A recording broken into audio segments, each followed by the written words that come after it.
Today I'm going to show you how to make a super easy, creamy keto caramel sauce recipe that can also be made dairy-free and paleo.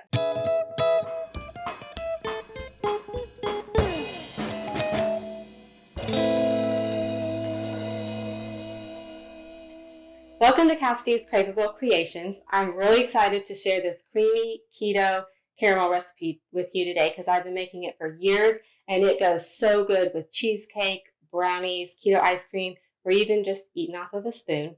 And if keto recipes are your thing, be sure to hit that subscribe button and notification bell. Okay, so we're going to start with butter or non-dairy butter, and we're just going to melt it over low heat, and then we want it browned. And browning butter is, it's not difficult, but you have to watch it that you don't burn it. It will start off clear, and then it will get cloudy, and then it will turn brown. And as soon as it turns brown, then we want to add our other ingredients to keep it from burning. And for this recipe, we can use salted or unsalted butter. I really like salted caramel sauce, and so I like lots of salt. So I use salted butter, and then I add salt at the end.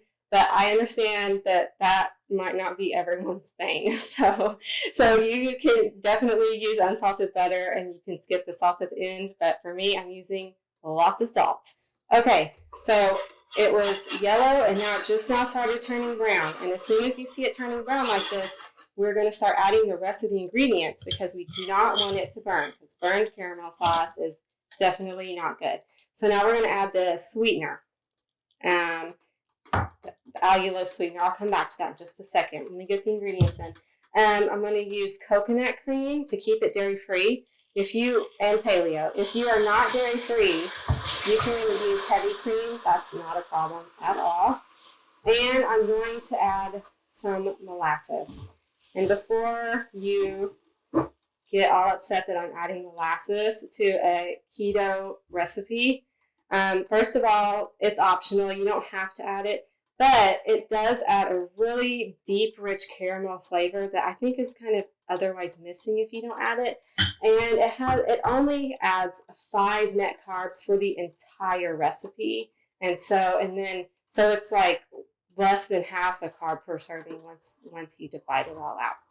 And so for the sweetener, as I mentioned earlier, I used allulose.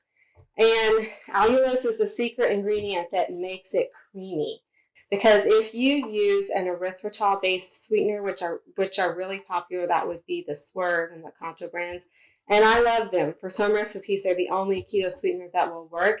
But for sauces and frostings, it doesn't dissolve well. And so it'll be grainy. And so almost the caramel, when you bite into it, it'll be crunchy. And you definitely do not want crunchy caramel. And so that's why we're going to use allulose for this recipe. And so now we're just going to stir it until it all melts. And we're going to bring this to a really low simmer.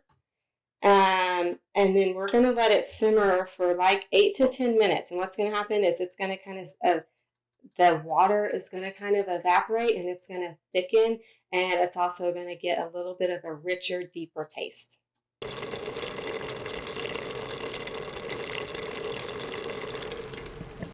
Okay, so I think this is done simmering, and I did stir it a little bit because I didn't want it to burn.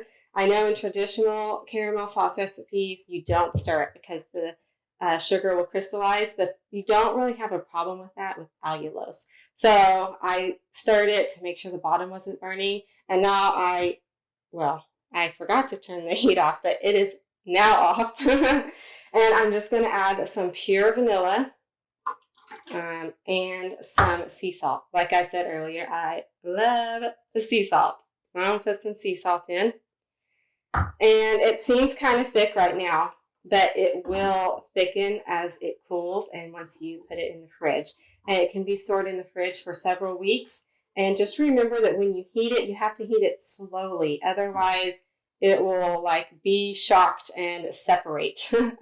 And so I recommend putting it over on a pot on the stove over low heat, heating it real slowly. And if for some reason you heat it too fast and it does separate, you can just put it in like a blender, or probably a food processor would work better, and it will emulsify it back together.